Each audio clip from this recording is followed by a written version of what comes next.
కవిత రాసిన లేఖలో కొన్ని నిజాలు ఉన్నాయంటున్నారు ప్రభుత్వ విప్ బీర్ల ఐలయ్య. తెలంగాణను దోచుకున్న సంపద పంచుకున్న కుటుంబంలో విభేదాల వల్లే కవిత బయటకొస్తుందంటున్నారు. బీజేపీ బీఆర్ఎస్ మధ్య డీల్ ఎమ్మెల్సీ ఎన్నికల్లోనే బయటపడిందన్నారు. మునిగిపోతున్న పడవ నుంచి దూకాలని కవిత చూస్తున్నారని, అందులో భాగమే కవిత లేఖాస్త్రం అంటున్నారు. తెలంగాణ ప్రజలు మొత్తం కూడా గమనిస్తున్నారు. కవిత గారు 7 పేజీల లేఖ, డాడీ నువ్వు చేసినటువంటి పాజిటివ్ నెగిటివ్లు కొన్ని నీకు గుర్తు చేస్తున్నా.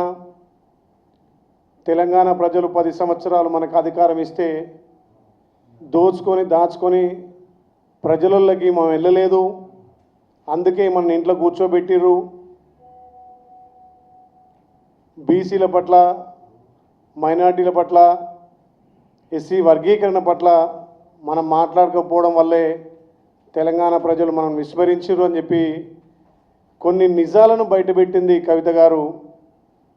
అదేవిధంగా మొన్న జరిగినటువంటి పార్లమెంట్ ఎలక్షన్లలో కానీ, ఎమ్మెల్సీ ఎలక్షన్లలో కానీ వాళ్ళు వివరించిన తీరు కూడా కవిత గారు బహిర్గతం చేసింది. ఏదైతే మొన్న వరంగల్ జరిగినటువంటి సభలో కూడా కేసీఆర్ గారు ప్రసంగించిన తీరు, కేసీఆర్ గారు